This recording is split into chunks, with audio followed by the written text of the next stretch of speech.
The Smiling Friends party. I don't know if you get what I was saying when I said I did that. That was very much a power move. Hey, I'm coming into the lion's den, and I'm not afraid of you. I never wanted any of this to be public, not because I was hiding anything, but because all of this never needed to be public.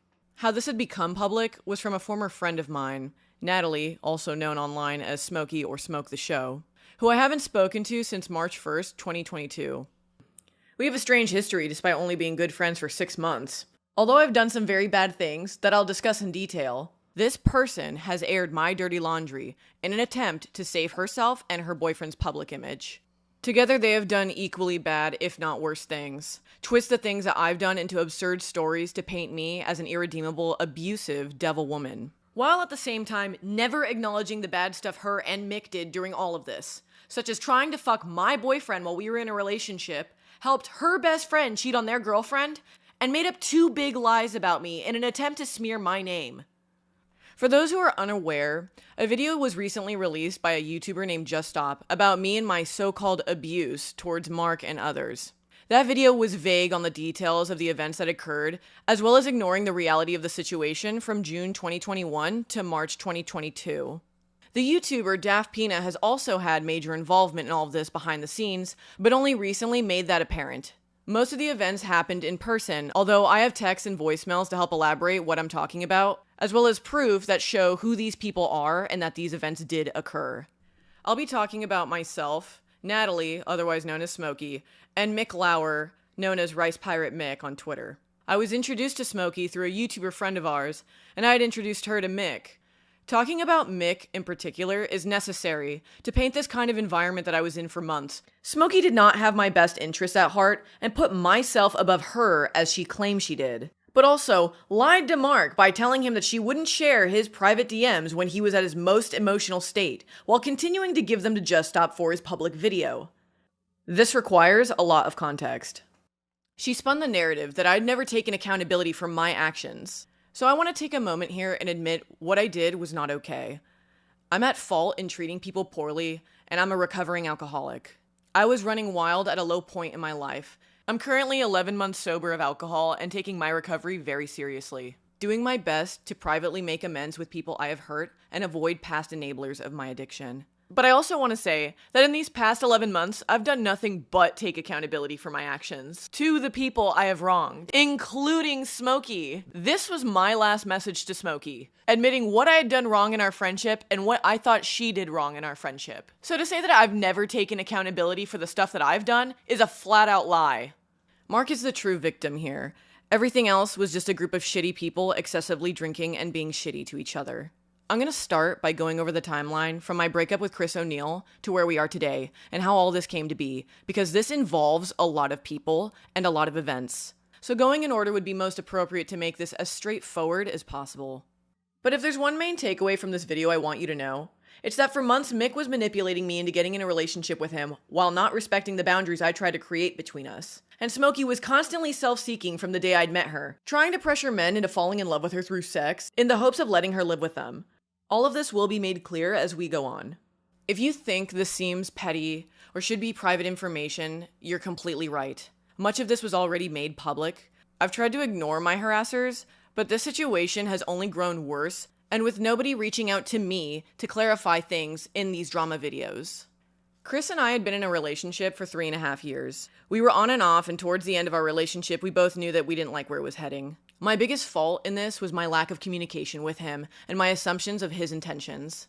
I assumed that Chris was trying to reach out to an ex, one in which he had cut off from me after I had demanded him to. I should mention that this was somebody who was extremely sick, and this was somebody who was also very important to him, so cutting them off made Chris feel worse. I was so insecure that I didn't care what the matter of their friendship was at the time. I just wanted him to cut her off so he could focus only on me.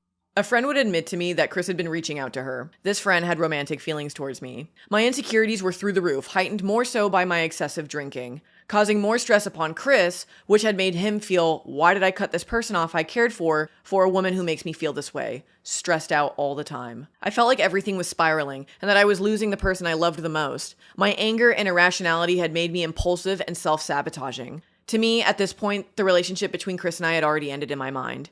I assumed he didn't care about my feelings, so I wasn't going to care about his, and cheated on him with this friend. I was assuming and irrational, and this is something I completely regret. Despite Chris and I breaking up, I still kept in contact with a lot of our mutual friends, Mick Lauer being one of them. On a lot of occasions, we would meet up and have a drink, and he would listen to me vent about my ex. I looked at myself as a victim when talking about this, when truly it was my lack of communication and assumptions of his intentions. Before we get into the timeline of how this all came to be, I need to explain the friendship dynamic my friends and I had with Mick. There would be occasions where Mick would try to convince me to leave Chris prior to the breakup. I did tell Chris the nights this happened, so he was fully aware.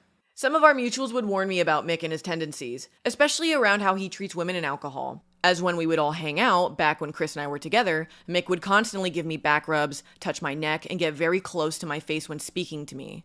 Almost every time he was drunk.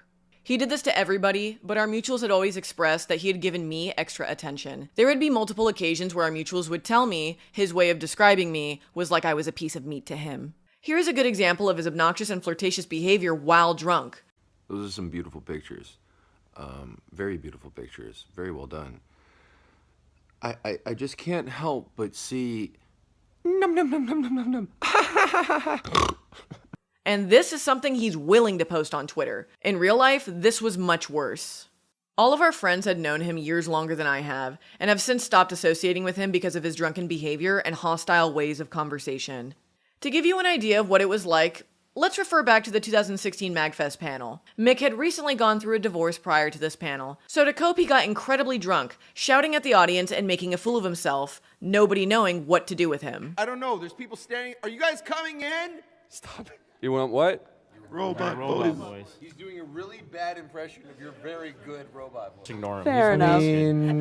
Really? Nick, come on, dude. Get it together. Or you can just laugh at me and I can... I'm not laughing at you. He's blowing vape in my goddamn face. Fuck you! What the fuck up? Mick has clearly denounced his behavior there as anybody would, and the divorce at least made it understandable. But this was not a one-time thing. This is how he would act more often than not around our friends, eventually resulting in them distancing themselves from him. And in the 6 years since this panel, no improvement has been made, and I was witnessing what they had all been telling me. But I didn't care, because Mick facilitated my addiction to alcohol, and I wanted to keep the party going.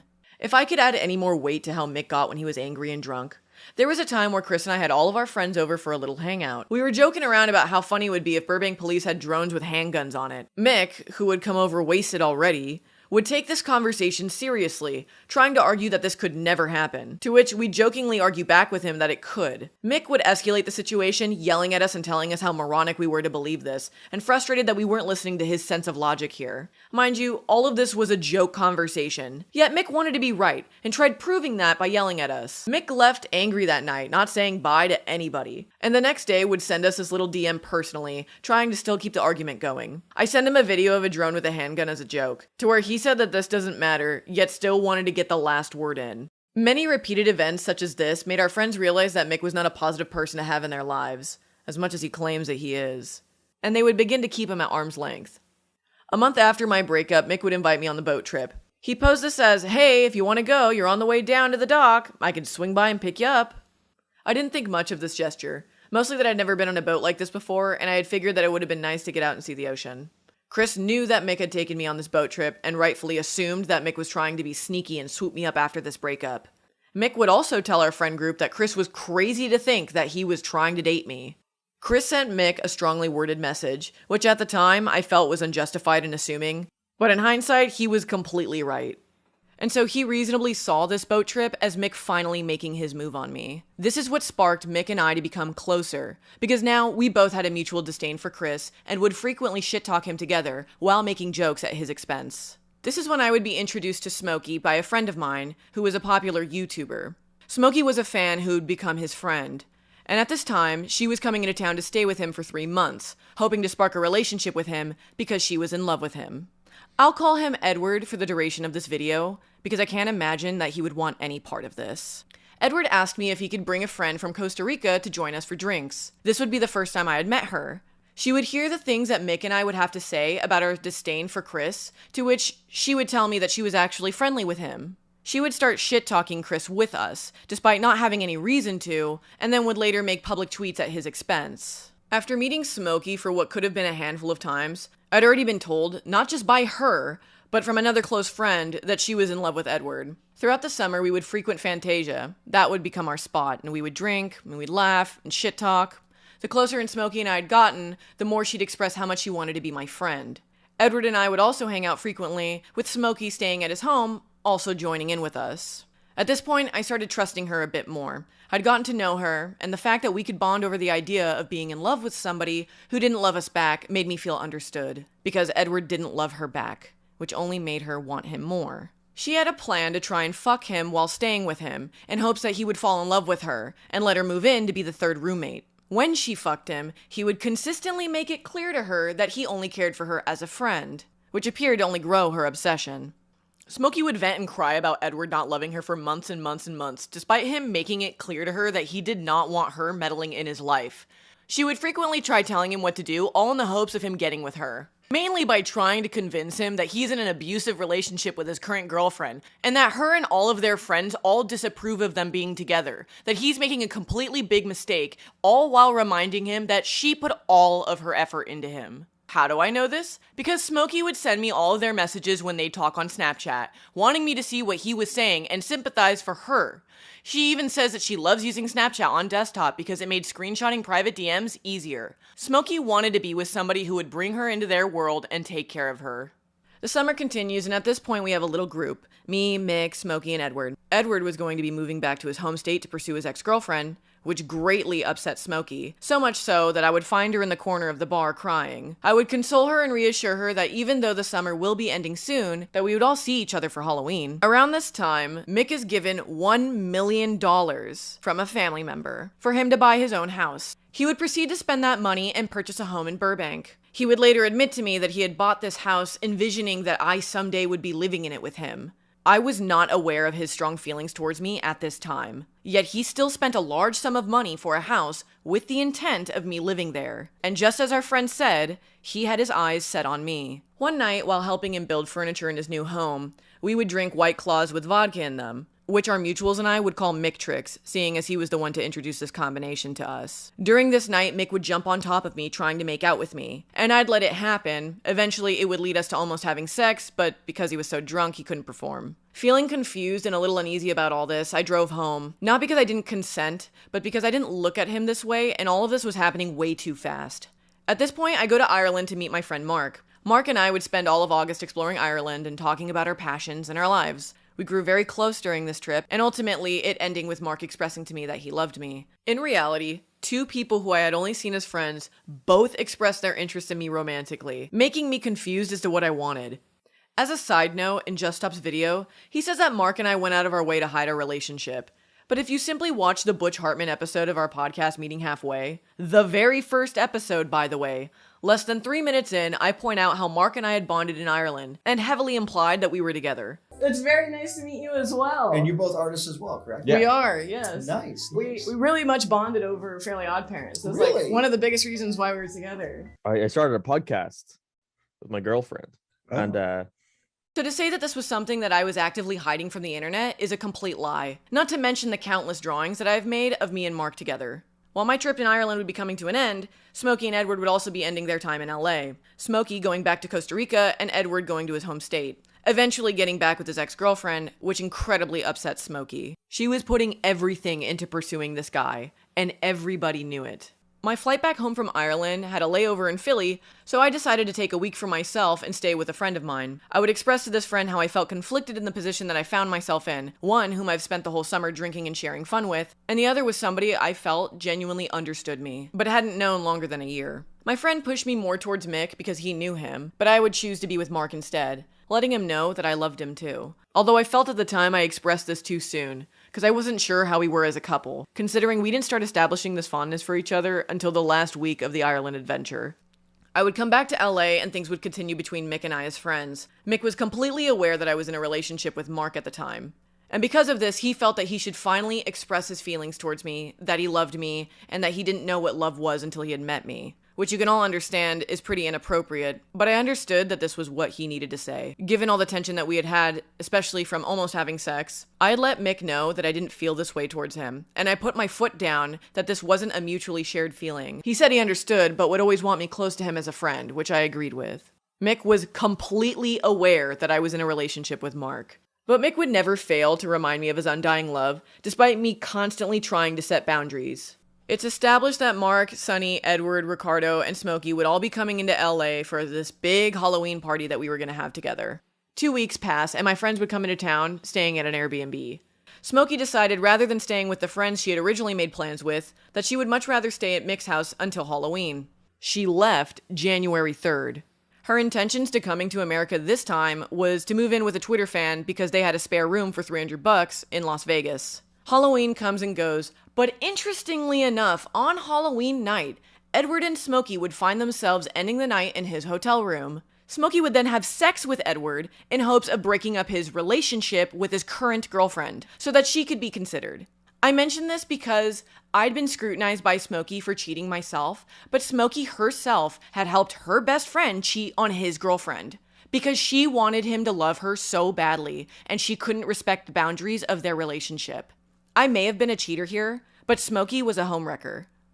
Ricardo and Mark were meant to get an Airbnb together after Sonny had left, but the day before their Airbnb expired, Ricardo had informed Mark that he would be leaving early. The only person that Mark now knows in LA is me. There were other people that Mark talked to on Discord, but it never went beyond being friendly.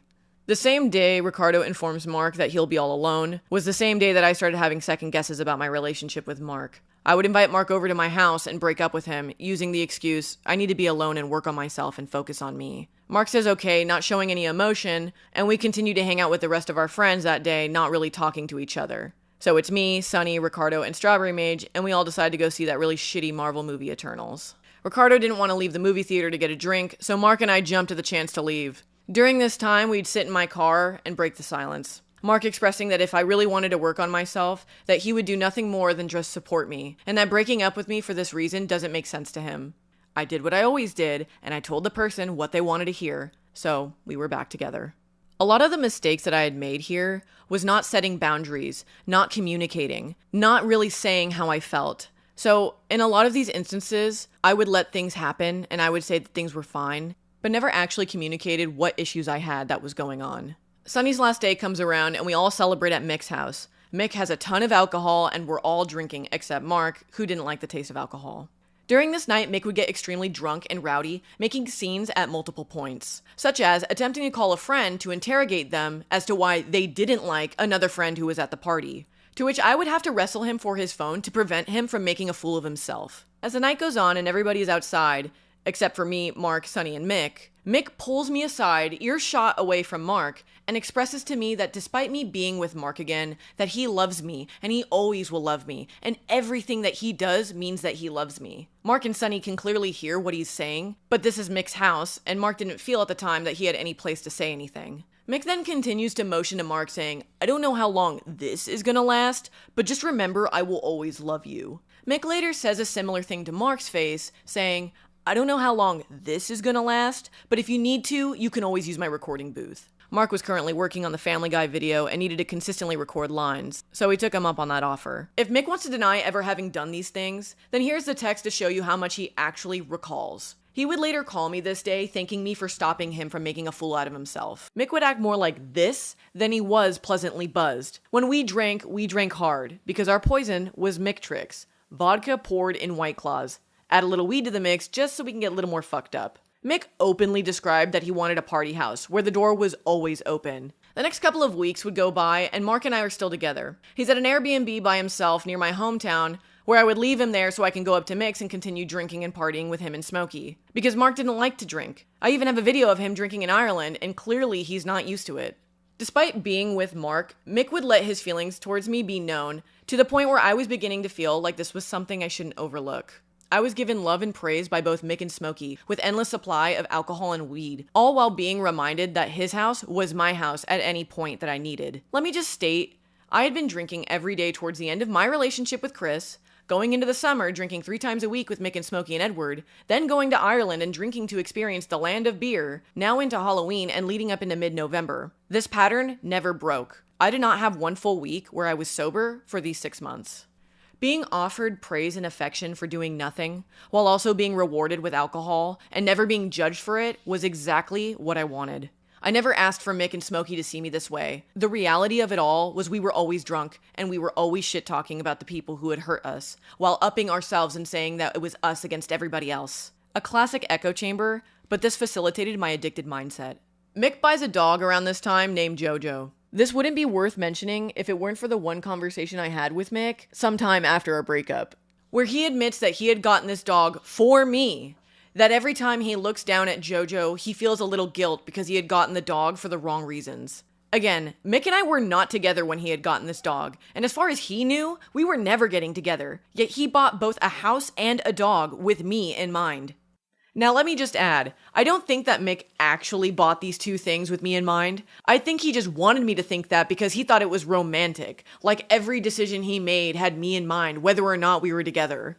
But in reality, it comes off creepy and manipulative, making such massive decisions to woo a girl who had been trying to make it clear that she wasn't interested. Like before I went to Ireland, he gave me $300 out of nowhere. I'd forgotten my Apple Pencil, and so he shipped one all the way across the world along with 4 packs of cigarettes because he knew mine had gotten stolen. Nice on the outside, and I appreciated it, but he was doing so much for me. I can only assume, so I would consider being with him. And while I was in Ireland, he was filming the Markiplier video, so he would constantly send me messages where he would get the cast and crew all to say my name. Hey, Veronica. Hi, Veronica.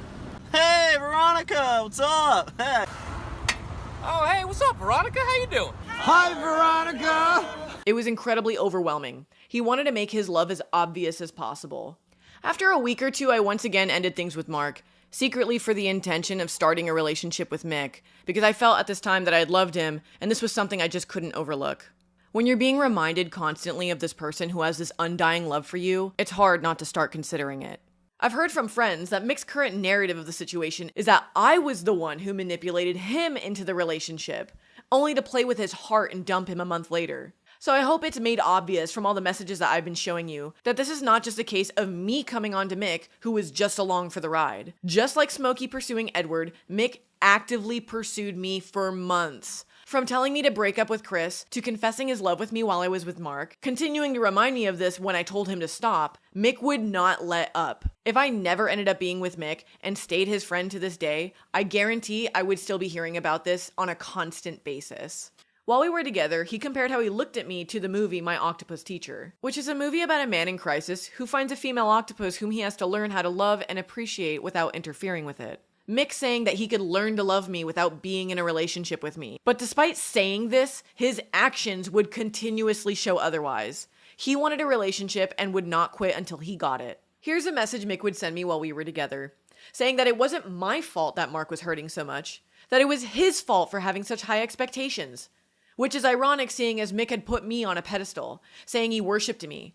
So how Mark could be at fault for this, yet Mick doesn't realize that also applies to him, makes it clear how he's never willing to reflect or admit his own faults. Instead, looking to blame me. Like him putting me on this pedestal was my fault, like I had asked for this. So let me say definitively, I did not manipulate Mick into a relationship, despite what he says. I think it's very obvious from everything that I've shown that this was all his doing for pushing his feelings onto me when I had told him to stop. Mark had plans to fly to New York to meet up with Ricardo, and while over there, he would have a conversation with one of his friends, telling him that I can't keep stringing him along like this and that I need to give him a definitive answer as to whether or not we're going to be together for good, as I didn't give him a definitive answer when we had broken up.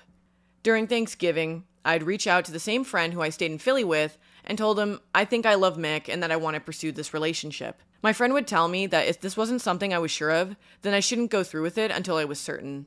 I would make up my mind right then and there. I loved Mick, and I wanted a relationship with him. But I had to wait until Mark would come home, because I needed to tell him first, and then I needed to tell Smokey. See, around this time, Smokey had still not left for Vegas, almost a month passing by, living at Mick's. She started to grow feelings for him, and they began to start fucking, as they both started bonding over their mutual sadness of not obtaining the love from both me and Edward. There were times I had met up with Mick and Smokey, where she would outwardly try to claim what was hers. She'd wrap her arm around him when we go for walks, or she would rub his thigh under the table staring at me. When Smokey would get up to use the restroom, though, I would look at Mick and say, "What's going on?" To which he would exclaim, "I don't know, she just started doing this out of nowhere." Later that night, we would meet up with Smokey's new roommate, the one who lives in Las Vegas, as he was meant to pick her up and drive her and her things to their apartment. I would take this man aside and interrogate him about his intentions, gauging whether or not he was somebody I felt safe with having Smokey living with. I wanted to protect her and make sure that she wasn't moving in with some guy who was a complete freak. The guy checked out, he was fine. But seeing as Mick would be leaving for Thanksgiving that week, he would ask Smokey if she could stay longer to watch his house while he was gone. Smokey would try planting her roots, ironically with plants. She'd buy tons of orchids and fill them in his home, decorating it as if it belonged to her. This was a regular joke between Mick and I, as he didn't seem to care for it and would call Smokey a wife he didn't ask for. Mark comes back to LA from New York and I would pick him up at the airport, and Mark outright asks me what's been going on between us. He refers to this conversation that he had had with his friend, wanting a definitive answer from me. I told him I loved Mick and that I wanted to start a relationship with him. At first, Mark seemed fine about it. It wasn't until the following days where it would become apparent that he was heartbroken. I want to remind you all that this is Mark's first time being in America alone. His best friend who was meant to stay with him had left. He didn't know anybody here who he can easily have a conversation with or see. Not to mention his phone didn't even have service. With the person he had came out here for, just expressing to them that they didn't love him and they wanted to pursue somebody else. A person who had openly said to Mark's face, "I'm not sure how long you guys are gonna last." Again, if Mick wants to deny that he had said this, that's fine. But this is the same guy who admits to not remembering what happened that night. After dropping off Mark at my friend's house who had a spare room, I would go over to Mick's and talk to Smokey, to tell her that I was in love with Mick and wanted to pursue him. I knew that this would upset her, but I wanted to give her the courtesy as my friend to tell her this before telling Mick. Smokey takes it upon herself to immediately go behind my back and tell Mick what I had just shared with her, in hopes that she could remind him that what they had was special, and hope that he would consider her over me. But also, I feel most would agree that her expressing my feelings towards Mick before I got the chance to was purely self-seeking on her behalf, to try and get Mick to consider her before I could tell him my feelings. Mick would eventually tell me that this happened, to which I had no proof, but luckily Smokey provided it in Just Stop's video, so here it is. Smokey talks as if her blessing was the deciding factor in all of this, when in reality, if she outwardly didn't approve, Mick had wanted to be with me for months now, vocalizing to me that he loved me whenever he could, and again, even in front of Mark. Smokey knew that she didn't want to leave, evident from the fact that she had stayed at Mick's house until January, and if she made it clear that she was unapproving of our relationship starting, the most natural thing to do would be to pack up her stuff and start moving into her new place in Las Vegas. But she wanted to stay at Mick's and witness our relationship, hoping that she could still play some part in it. She would later admit to Mark that she didn't want to go to her new place, as everything would be moving on without her. This sort of thing made talking to Smokey, truthfully, very hard, because I knew that anything I confided into her was something that she would blabber about to anyone and everyone, especially given how she talked to everybody about her DMs with Edward. These people were also my friends, and I would frequently see them, resulting in me constantly trying to not tell her how I was truly feeling about stuff going on in my head, because she had only ever shown to me that she would go behind my back and tell everyone what I was saying in private. From what I've heard, most of our mutuals feel this way towards Smokey, that she has a big mouth and she likes to talk shit and gossip. Nothing said to her is ever confidential. Already, you can see how complicated this was. And also, how little context was given in all of Smokey's posts and in Just Stop's video. That's because this shows Smokey in a new light. Somebody who was desperate to be somebody's first choice, which never happened. Not with Edward, and not with Mick. This would fuck with Smokey greatly from this point on. This is where things start getting fucked up, where we all know how we feel, but don't want to stop the party going and pretend that everything's just fine. I tell Mick what I had just told Mark and Smokey, which again, he would later admit to me that he already knew because Smokey told him. And now we're together, and this is exactly what he wanted. Mick takes it upon himself to make sure everybody is aware that we are together. Going on Twitter and commenting on my posts, calling me babe, which I always hated. Making sure that he would say I love you and post to me, and conveniently picking me up outside the bathroom door while Mark would be in there, only for Mark to come out and see us together. I was the trophy, and he had just won me. Let me remind you that this is somebody who had told me I should break up with Chris during our relationship, and had also given me unprompted back rubs. Somebody our friends would later tell me described me as a piece of meat. Somebody who would love bomb me, even though they knew I was in a relationship with Mark. Somebody who had led on Smokey, only to ditch her the first moment I offered my hand. And we'll soon see. Somebody who continued to tell me that they loved me after our breakup, and when I would try to establish boundaries, they didn't care about it. They didn't care about Chris, they didn't care about Mark, and he didn't care about Smokey. He just wanted what he couldn't have until I finally gave in. Mark would try to express to me that he was fine, even saying that it was alright if we were affectionate towards one another in front of him. But this was because he had nobody else to hang out with while he was in LA. All he could do was hang out with the one person he knew, me. And I was always at Mick's house. Mark would later tell me that he wanted me to stop being affectionate in front of him. He was the only one that told me how he felt instead of letting stuff continue, like Smokey. Smokey would start ramping up her drinking even more than we normally did. She would act like everything is fine and fun and happy for us, expressing at one point during LA Comic-Con that she loved seeing me and Mick kiss each other, which I thought was really weird. But as our nights would continue, she would break down, crying, getting sadder and sadder, but insisting it wasn't having anything to do with me and Mick being a couple. Not only was she staying in the house of the man who rejected her, but almost every day she would sit on the couch and watch Edward's YouTube videos on Mick's television, the same ones, over and over and over. She was obsessive. I would say, why do you keep watching this? Assuming that obviously it's not going to help her situation, to which she'd give me the fake answer, oh, I just love supporting my friends. Clearly, she loved watching him, and his face, and his jokes. This started as a parasocial relationship at home, and suddenly she's thrusted into this world with all these people. So I guess I couldn't have expected her to act any differently. There was even a time where she had gotten so emotional and drunk, while talking to Edward on Snapchat about her feelings, she gave me the phone to have me talk for her. So Edward, if you're watching this, I'm sorry, but that was me at one point. It's the first night Mick and I would be sleeping in the same bedroom together, and Smokey would be forced to sleep on the couch. We would obviously drink that night, ending the party with me and Mick going back into his room, and Smokey consistently drank and was blasting music until 5 a.m. The next day, she would beg me to watch her favorite movie, Secretary. For those who don't know what this movie is, it's a movie about a woman who cuts herself, and then she finds a job and has a BDSM relationship with her boss, ending with her pissing herself and him saying, I love you. Personally, I hated this film, but I really wanted to make Smokey happy, considering that she wasn't really in the best circumstances that she willfully put herself into. Smokey would then ask me to go outside and have a conversation with her, and I'll be honest with you, this really stressed me out. I was already feeling the pressure from Mark expressing to me his sorrows about our breakup, breaking down crying in front of me, and me trying my best to console him. This obviously wasn't the best way to help, but what more could I do? I'm the cause of his heartbreak. So I stepped outside with Smokey, and she would say, I shit you not, verbatim, now I did something last night, and I don't want you to think it's because of you and Mick. I'm just a little depressed, and I was thinking about Edward, and I had a sad girl moment. She lifts up her sleeve, exposing her forearm, covered in cuts, all the way down. This was the point where I was like, holy shit, I need to get out. She could tell me all she wants that she did this because of Edward and not because of me and Mick, but I find it all too much of a coincidence that this happened the first night me and Mick had slept together. And showing me this movie with similar themes came off as a way of prepping me for what's to come. This right here is manipulation. She wanted me to see how much she was suffering because of how much rejection she was facing and nobody picking her first. This is how she wanted to get my attention, not by a conversation where she was honest, but by self-harm. Later that night, Mark would join us over at Mick's because he had offered Mark to use his recording booth, so Mark would take him up on that offer, but also because I was over there and Mark would want to see me. Smokey would later say that Mark was shitty because he would use Mick's recording booth but talk shit about him, but as you can see where all this tension between me and Mark was, he really needed any excuse to come over, asking to use the booth and then sticking around after. He would continue to use Mick's booth after all of this because he had a schedule to work under, and Mick kept offering it to him saying that he wanted people to get use out of it. Mark came in and saw the cuts all down Smokey's arm, because at this point, there was no real reason for her to hide it. And immediately shocked, he looked at me and mouthed the words, "Is that real?" Smokey sees this and brushes it off, laughing, saying, "Oh, I just had a sad girl moment."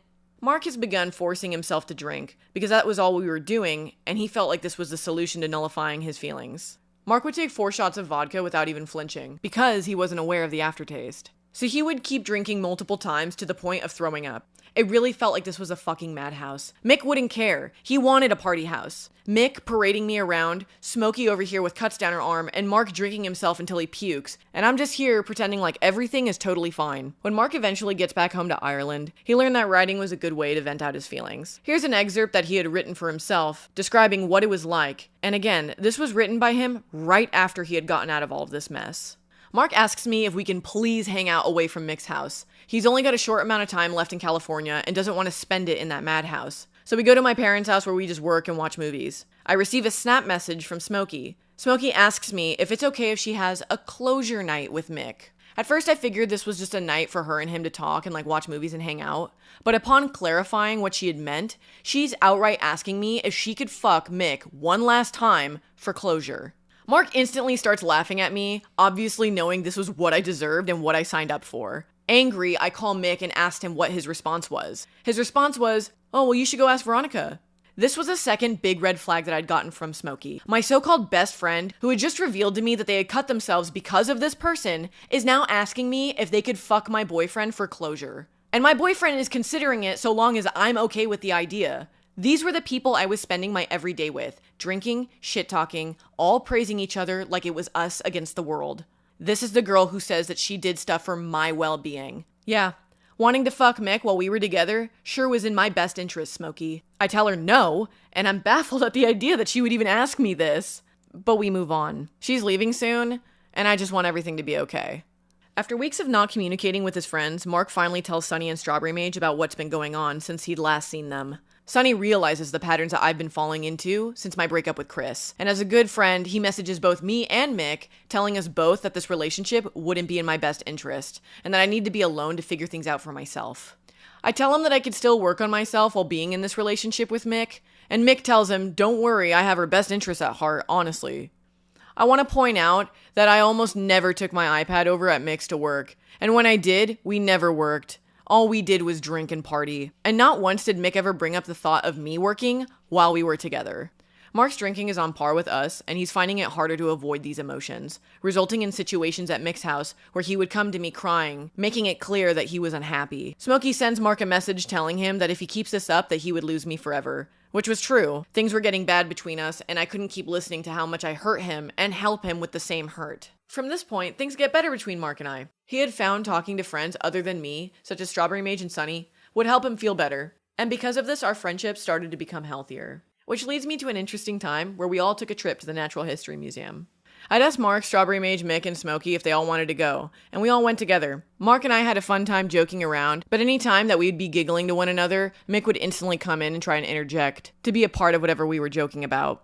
There's a point where at the end of the museum, we all go to the gemstones area, and Mick would come up to me and be like, "What do you think about that one?" This was a similar type of behavior most men would do in trying to find the right type of ring for a woman when looking for engagement rings. This was the tone that I would receive from him, especially because a couple weeks later he would ask me if I would like to have a wedding in the Shire, just because I had a tattoo that said the Shire. And then I'd be like, I don't know, I guess so, to which he would say, "Oh my god, are we talking about this?" This was the behavior I was getting. Instantly, he wanted me to move into his house, and already he's trying to talk about wedding stuff. This was too fast and making me incredibly uncomfortable. We reached the gift shop, and Mark and I are at the far end of the cashier's desk looking at some dumb toys, when we suddenly hear, "Ma'am, I'd like to see that one." I'd look over at the cashier pulling out the ugliest pair of yellow earrings I'd ever seen. I rush over to him and I say, "Mick, what are you trying to do?" And I go and ask the cashier, "Please, just put these back. I don't want them." To which Mick thinks this is like a funny little moment that we're sharing. But I look at this as another example of Mick trying to rub it in Mark's face that he has me. Mark and Smokey are leaving soon, but Smokey outwardly asks in front of us, "I think I need to stay until Christmas."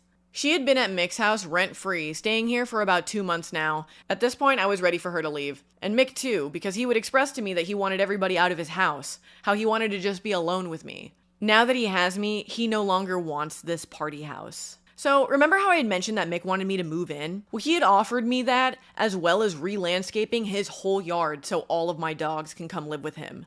I'd tell him that I would consider it, but inwardly, things were moving way too quick, not to mention how uneasy this relationship has already been starting off. Especially considering that this girl that Mick would fuck is staying in his house, who clearly loves him, and he won't put his foot down telling her to leave. I reluctantly offer Smokey to celebrate Christmas with my family, with the promise that we would drive her home after New Year's. Mark leaves to go home, and during this car ride we don't really acknowledge what had happened.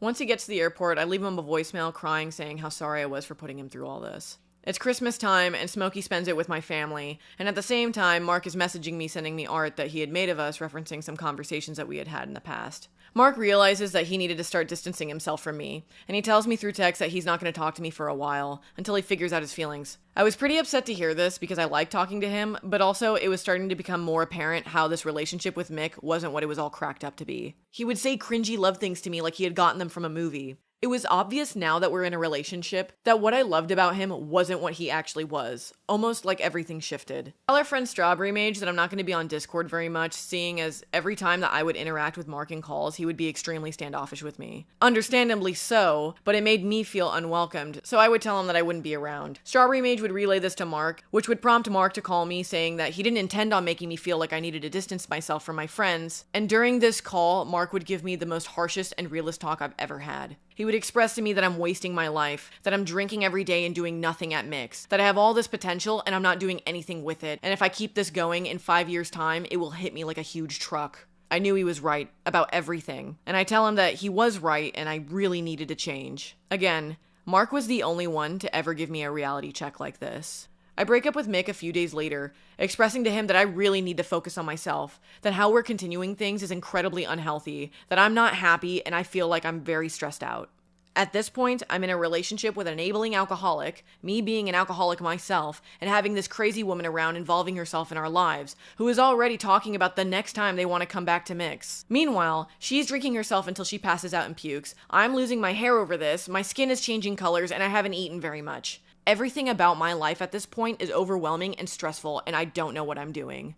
We drive Smokey and her junk to Vegas, and we finally move her into her apartment. I tell her new roommate that he needs to clean up and fix the bathroom, wanting to make sure that Smokey was in a good environment if she was going to be living here. I was already sick of her, but I still considered her my friend and wanted her to at least be happy. When Mick and I are driving ourselves back, he would ask me if there was somebody else, to which I would tell him no, which was true. I never intended on starting a relationship with Mark at this point, or any relationship for that matter. Me getting back with Mark came later, as we would call as we normally did, and things seemed simple again. Mark and I had already planned on starting the podcast, and we'd been talking about this for months, and Butch Hartman giving us a response, pushing the date sooner than we had expected, Mark would be coming into LA, not for me, but to strictly see Butch. Smokey finds out that I break up with Mick and texts me asking me why I didn't tell her first, that she thought we were best friends and that we could be honest with one another. Meanwhile, also messaging Mick, wanting to start things up where they had left off. She didn't need to tell me this, but it's odd that in the same conversation that she's expressing to me that she's sad, that I'm not being honest with her, that she goes behind my back and texts my ex-boyfriend that she wants to be with them and that she wants to start things up with them again. Mick would try to tell me that he loved me after we had broken up, to which I would express to him that we need boundaries, that I was not emotionally available to be there for him, seeing as I did that with Mark and it didn't help.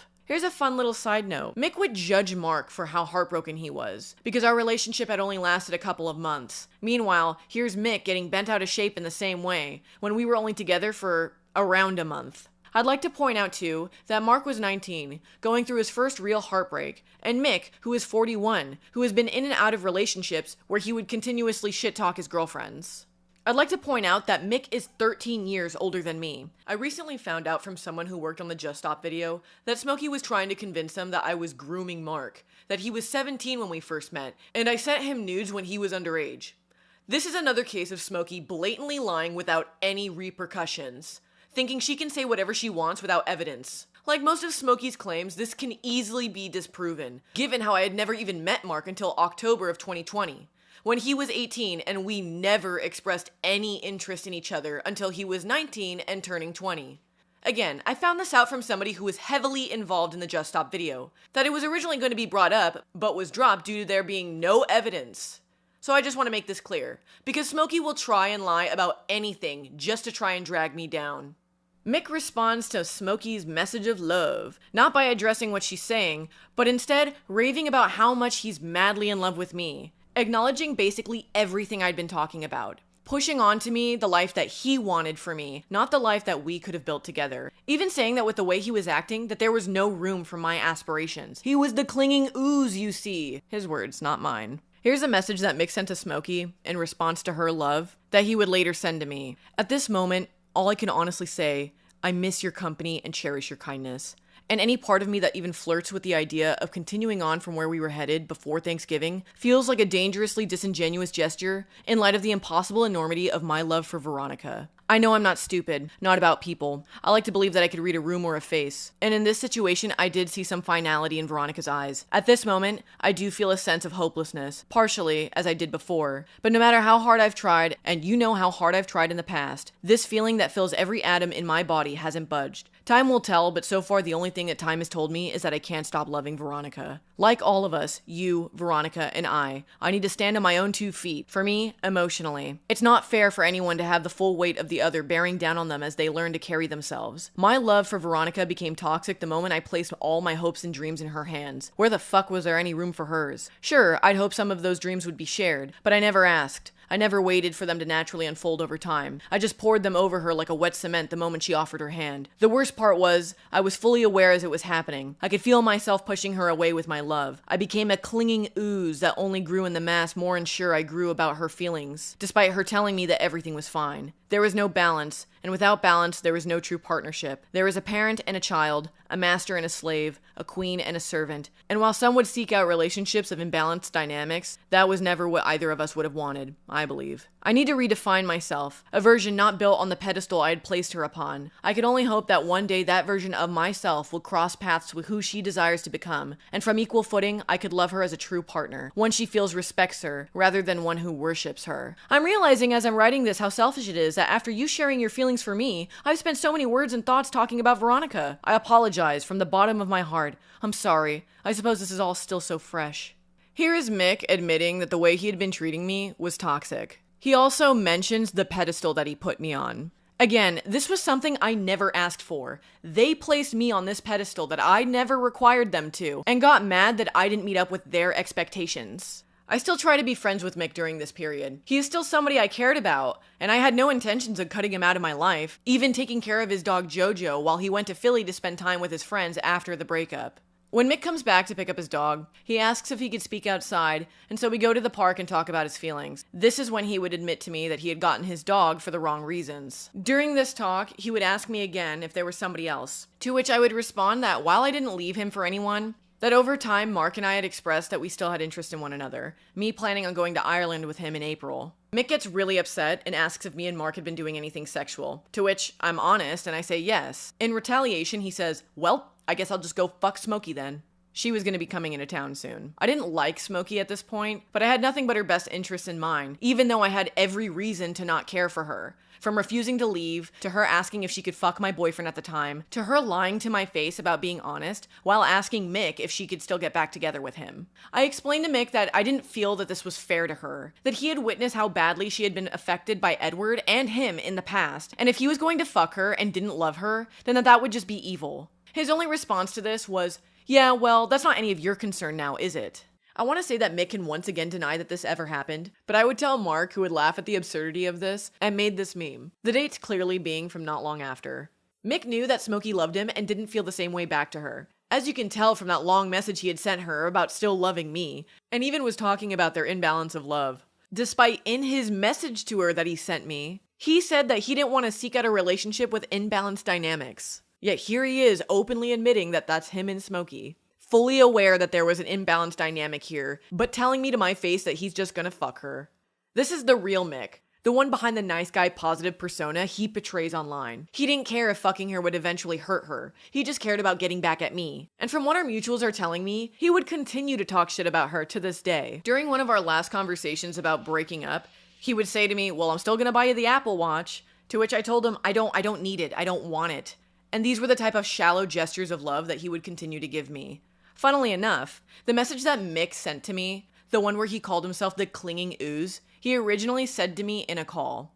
He called my phone to read out this message along with Smokey's messages. I said at that point in time that I really just wanted to focus on my work, and despite him continuously telling me otherwise, he would continue to drag me back into the same discussion. A part of me thought, for the sake of continuing our friendship, a reminder of how I understand where you're at would kind of help. But I can see that, there was other context in those messages that could lead you to believe other things. I would hope that our conversation kind of cleared that up, but I guess it didn't. And the last thing I want to do is make you feel uncomfortable. I'll also say thank you for clarifying that it will never happen. That is actually, a thought that I've had in the back of my head, and that doesn't necessarily change exactly how I feel, but it's a good thing to hear or read. So, I apologize that upset you. That was the last thing I wanted to do. The last thing I wanted to do. It really was just like, hey, I'm glad we had a talk, and you don't need to worry about stuff, and I'm sorry if it came off as something else, and that's my bad. That's my bad. So, yeah. Mick, it's really hard for me to consider that this wasn't with the intent of your feelings involved, especially considering that you had already relayed this entire message to me, letting me know where you were at that situation. So you can't blame me for thinking that it just comes off as this reminder and a reminder of your intentions and feelings, and despite what I had said that it doesn't matter because you wanted to send me what you wanted to send me with your feelings involved, not considering how it could possibly affect me. I recognize that you're saying that it doesn't come from that place, and I believe you, because of course I would, but you can't help but you can't blame me for feeling like what this could intend. You know what I mean? I'm telling you now, that was not my intent. I don't need you to attend to my feelings. I sent that message with a good night, and I meant it. And I didn't want it to fucking weigh on you. I sent it as... It was a stupid thing to do, I guess, in retrospect, but it really was just a reminder of like, hey, we covered some stuff, and I just want you to know that I'm not going to be harping on you, and that I want you to do what you got to do. That is what the intent was. I'm sorry if it came off otherwise. I know there was a lot of other context there. That was not the intent, and I am sorry. That is the last thing I fucking want, and I hope you fucking know that. That he loved me, that he would always love me. He tells me that he gets the message and that he'll stop doing this. But that very same day, Mick sends me the screenshots of the messages, the ones that I had just read out to you, the ones that he had just read out to me in that call, saying that if I ever wanted to archive this to clue myself back into how he feels about me, he wanted me to know that he would always love me and that he would wait for me. I tell Mick that he's doing the thing he just told me that he wouldn't be doing by bringing up how he'll never stop loving me, to where he immediately tries calling me. At the time that this had happened, I was in a call with Mark, working. I don't answer the phone the first call he gives me, but he continues to text me saying that he still wants to call. I ask Mark if he would listen to this call with me, as I had no witness to Mick's true behavior towards me. Telling me that he loves me telling him to stop, him saying that I don't understand, that everything he does means he loves me. There would be many times where I would be talking on the phone with Mick, only for Smokey to randomly interject, me realizing that she was there listening the whole time. So I'm not the only one who is guilty of this. So I answer the phone call, with Mark still being on Discord. Mick proceeds to insistently tell me that I'm misinterpreting what he means when he says he loves me, going into how everything he does means he loves me. I put my foot down and I told him that he wasn't respecting my boundaries, which leads him to start yelling at me, telling me how I don't understand. At this point, I'm being very intimidated by him, and the best thing to do is just apologize, tell him, yes, okay, I'm sorry, and end this phone call. This would be one of the first times Mark would witness this type of behavior, but would not be the last. It's January 30th, and Mark and I are over at a mutual friend of Smokey and I's house. We'll call him Pedro. Mick and Smokey come over as well, and at this point, our relationship with Mick and Smokey was a bit rocky, but I was willing to make it work because we had so many mutuals together, and I couldn't pass up on the opportunity to drink. Overall, the night was fine. We were getting along as well as you can with all of this tension. However, at the end of the night, when Mick and Smokey decide to leave, I would offer to walk both of them out and share a cigarette with Mick. The four of us all standing on the side of the road making small talk. Out of nowhere, Mick asks me, so, when's O'Neill coming back into town? Seeing as he was in Ireland at this point. Considering Chris and I had been broken up for about 9 months at this point, I was baffled at how he thought I would know. I retort back saying, yeah, wouldn't you know better? You've talked to so-and-so. Referring to the friends who distanced themselves from him because of his excessive drinking and how easily he would burst into arguments with them. These exact friends that distanced themselves from me because of my drinking habits as well. And how I had only gotten worse, especially because I would associate with Mick. Mick made me feel like they had cut both of us off, settling in that idea that it was us against the world. Just a quick side note, these friends never truly cut off Mick. They just didn't want to be around him when he was drunk, and he was always drunk. So to say that they completely cut him off just wasn't true. But he wanted to believe he was a victim. Mick got very upset when I said this, and I said this to hurt him, because clearly him bringing up Chris was intentionally to hurt me. Smokey and Mark stood there as Mick yelled in my face, saying how all these friends had cut him off, how he had moved out here for all of them, and they all turned their backs on him, that I, above anybody else, should know that, which was the reason why I brought it up. I knew that he would get hurt by this, but only because if he was going to be petty about bringing up Chris, I was going to be petty and bring up our friends.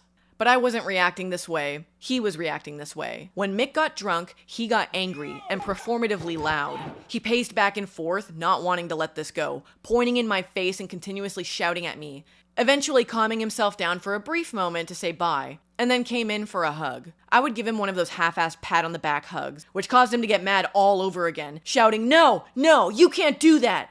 After he walks away screaming, "I don't have patience for this!" Walking further down the road being like, "Fuck!" I turn to Mark, and it's really quiet. And the only thing that comes to mind is, "Don't call me. Don't come to my house. We're done." We laugh and we end the night. We had seen Mick drunk and angry so many times that this was just laughable.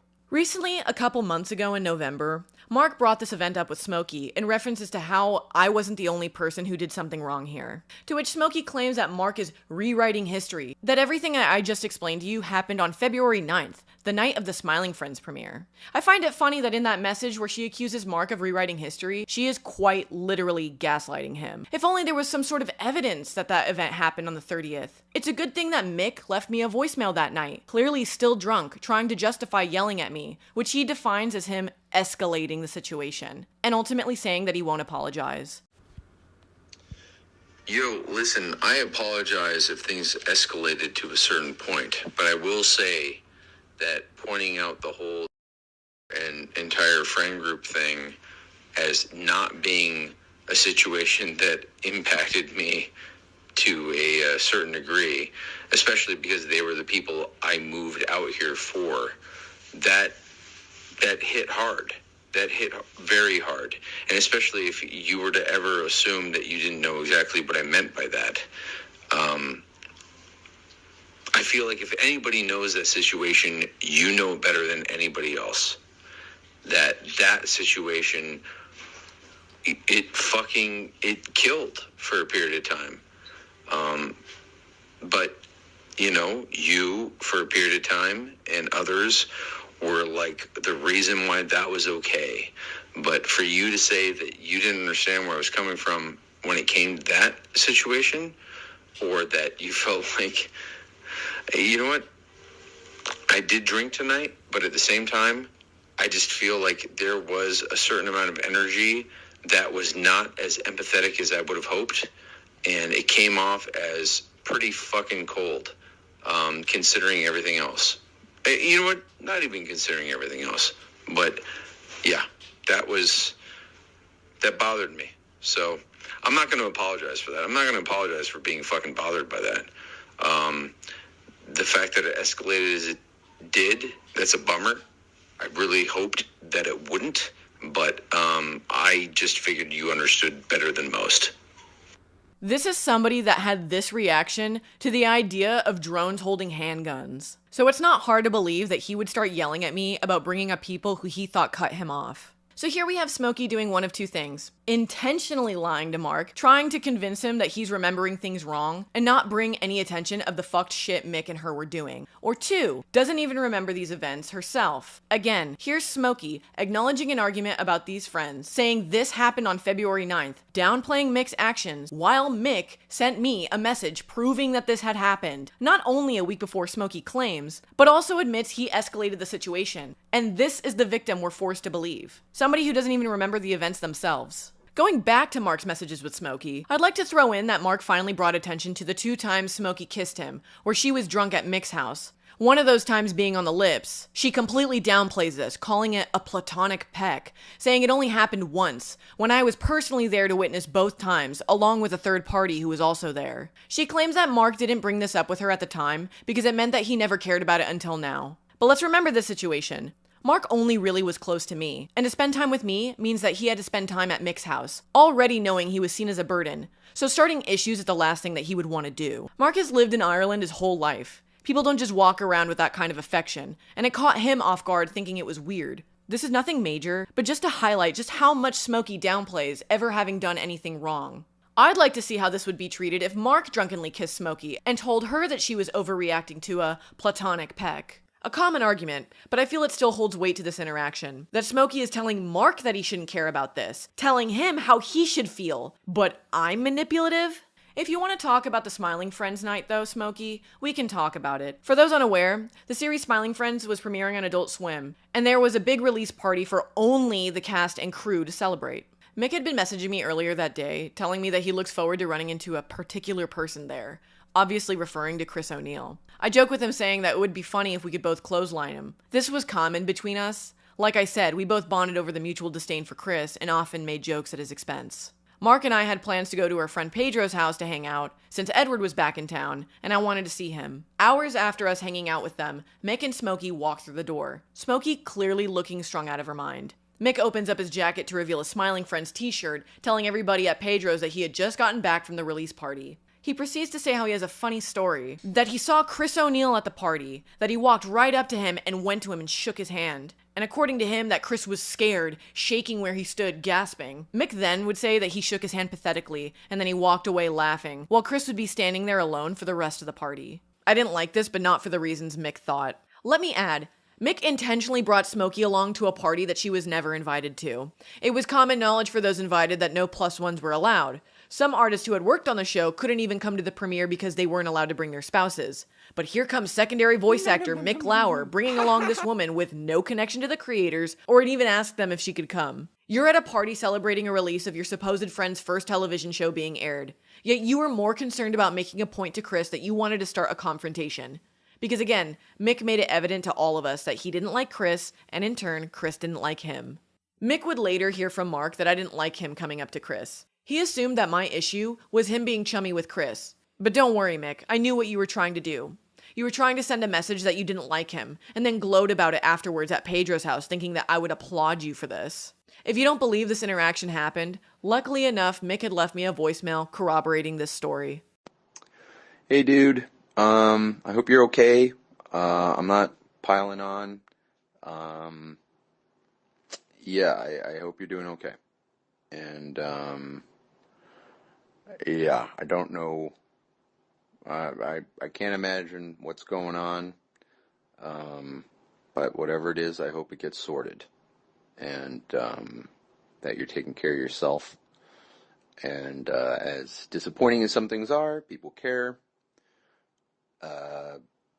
As a side note, just because, why not? The Smiling Friends party, for some reason it hasn't been brought up, but I have a feeling that was a source of some contention, and I specifically the I shook Chris's hand thing, which seemed to upset you in the moment. I wasn't sure if you were exaggerating how you felt at the time, but I have since heard that, no, that actually did bother you. I don't know if you get what I was saying when I said I did that. And I just wanted to clarify that, that was very much a power move. And I think everybody else understood that. I don't know why you didn't, which is kind of going back to the point of, hey, for some reason I feel like the worst intentions or, whatever, that you tend to assume those things. Because it was pretty clear to everybody else, I think, that was very much hey, I'm coming into the lion's den and I'm not afraid of you. Like, I don't care what fucking influence you had over everybody else. I'm gonna fucking address you. You can't, like, I'm not just gonna, like, shy away. You know what I mean? And, it was probably the most uncomfortable he was that night. And I expected that. But, that is why I did it. It wasn't, to mend things or to be chummy at all. So yeah, I don't know how it could have been read that way, but that's neither here nor there.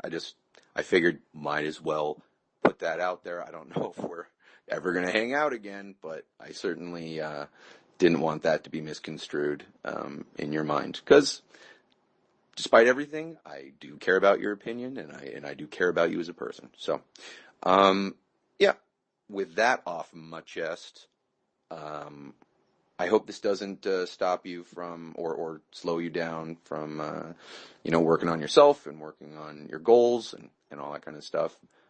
If anything, this is, I suppose, an opportunity to do it even more, to dive in even more. So, regardless, yeah, hope you're okay. You don't have to respond. And, yeah, yeah. Yeah, Mick, you really intimidated him. It's not like everybody who had witnessed it later said that your display was sad and cowardly. Let me give you a description from a friend's point of view, who had witnessed all of this. Mick saw Chris at an open bar with one of our friends. Mick beelined to him, even pushing his way through somebody else to get to Chris. He offered his hand and in a cracked voice said, "Hey!"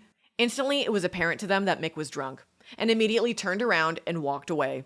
Chris had no idea what had even happened because Mick fled so fast. "You really showed him, Mick. I can't believe you were willing to walk into the Lion's Den and say, 'I'm not afraid.'" The Lion's Den being Chris O'Neill at your friend's premiere party. Chris didn't even touch his hand. They all thought this was a pathetic display. Even with this failed attempt at a confrontation, the night went on without anyone really even realizing or caring that Mick was trying to confront Chris. Despite what Mick likes to think, Chris nor anybody was affected by this so-called power move. After this irritating interaction, I knew that I had to stop being friends with Mick. I was tired of the arguing. I was tired of him constantly telling me that I misinterpreted what he said or did or does. His drunken demeanor was so obnoxious, and Smokey tagging along made everything all the more gross. At this point, I just started ignoring him, which is when he started sending me a string of messages. "Hey, dude, hope you're doing well. Haven't talked to you in a while. Haven't heard from you. I hope you're good. I'm sure you're busy. I guess I'm just sending a message because I want to make sure everything's okay. I felt like several days ago we were talking about figuring out a time to hang out in the next week or so, and now I feel like, I don't know, I could be reading into it, but it feels like a bit of a ghosting. Again, yeah, maybe I'm reading into it. I guess I just don't know what's going on. But hopefully we can chat, and, I guess if for some reason you just wanted time or space away from me being around, totally understand, can totally respect that. But if there is an issue, a greater issue, I would, I'd appreciate talking about it if you want to. And if you don't, then just let me know if you want me to stop bothering you. Not trying to sound sad about, or, whatever. I just don't know what's going on. All right. Have a good one. Hope to talk to you soon. All right. Bye. I would eventually respond to him and Smokey after Pedro let me know that it wasn't cool that I outright ghosted them, which he was right. Out of everything that we've been through, I at least owed them the respect of telling them I didn't want to be their friends anymore. So I reread this whole message that I sent to Smokey because this is my goodbye message to her. This is the last thing that I had said to her, and I have never once reached out to her since, right? I'm pretty fucking nice to her. For somebody who is their so-called abuser, I am accepting my faults here. I'm taking accountability where I'm wrong. I call myself a bitch. I point out that I could have been a better friend. Everything. And all I ever pointed out about her was I felt like she was self-seeking. I felt like she only wanted Mick's interests, and that was her goal. I was completely nice to this person and accepted where I went wrong. So for her to run this hate train on me, claiming I'm her abuser, is just beside me. Now, this is a time where I need to explain my alcoholism. I'd been drinking daily for almost a year now. The limit's getting higher the more I'm consuming. I've gone from doing White Claws to Mick tricks, now to just straight vodka. Mark is now staying at an Airbnb with Ricardo, who had come back into town. My habits would continue, making each night a party. One night, I meant to be going over to Pedro's house because his roommate, and I'll call him Chandler, had invited me to go to a party that he was throwing. Mick and Smokey were in Vegas at the time, so Chandler was watching Mick's dog Jojo. Mark had asked if he can come with me that night, but I was hesitant because I knew that if Mark came with me, that I would have to slow down on my drinking. I didn't like that Mark held me accountable to my habits, and felt that this was my opportunity to have a night where I can get completely drunk. Mark ended up making plans with Ricardo to go to Santa Monica Pier, so it all worked out for me to sustain this habit of mine. That day, I started drinking from 2 p.m., straight vodka, along with some White Claws as chaser. I even tell Chandler that I'm bringing vodka. Here's that text. This is what I was using to pregame with, even though I was already planning on going over to Chandler's to pregame with him. I arrive at Pedro's and Chandler's and we start drinking. I want to say now, this whole day I had revolved around my addiction. I wanted to be away from those who held me accountable. I wanted to be in an environment where I can drink heavily, and I wanted to be selfish. I didn't care about how anybody felt but myself. And when I drink, I don't feel anything but indulgence. That night, Chandler took Mick's dog for a walk, and I tell him everything that I'd been through with Mick and Smokey. He was surprised that I'd even had a relationship with Mick, and says outright that he didn't like Smokey, that she had a big mouth and he didn't really trust her. Ironic. We go back to the party, and this is where my remembrance of how things happened aren't entirely clear. Because we continuously take shots with the group of people, and each time somebody coming, joining in for more group shots, all while still having my drink refilled by Chandler, who praises his ability of making tasty drinks. Chandler said that he had a gift for me, and it was a patch that he had received while working with William Shatner. He knew that I was a Trekkie, and so he went into his room to retrieve it. I will say, I remember being pretty disgusted by the room itself, but not because it was messy, just because the place was kind of a shithole that had roaches. And we go back out to greet more guests and take more group shots, and eventually we go back into his room. Now, I'm not for certain if I initiated this, but if I did, clearly I'm not in my right mind, which doesn't excuse these actions, but paints a picture of how I was. I know for certain Chandler was laying on the bed first, and I sat down next to him. Chandler described this situation to Mark, that I was shit-talking Mark, saying that I didn't care about him or me or anything, telling him that I wanted him for months, which honestly, I'd only really known him for when I'd go over to Pedro's, and even then, he wasn't there all the time. But I was willing to say anything and do whatever I wanted.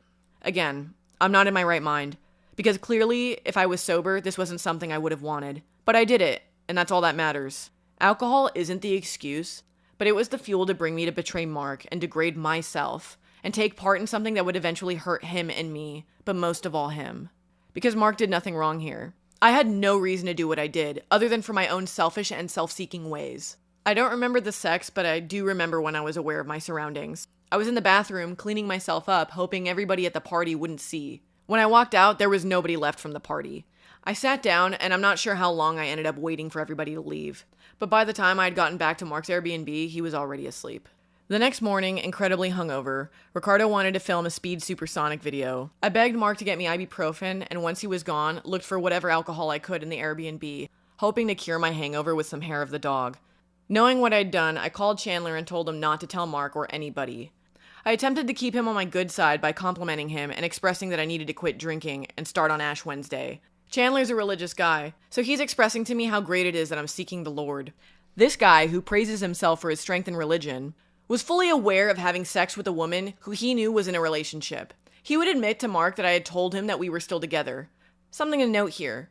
Once Mark found out, he approached Chandler about this, who initially avoided him, but he would eventually give him a story which he later admits wasn't the truth, as he wanted to spare Mark's feelings, as if he cared about how Mark felt, or that Mark wouldn't already be hurt by what had happened. He later tells Mark the real story, but at this point, Mark has been told so many different versions of the story from so many different people, including Smokey, who was in Las Vegas at the time, willfully involving herself in a situation while admitting to Sonny that this was none of her business. Here's that message. Chandler didn't keep my lie.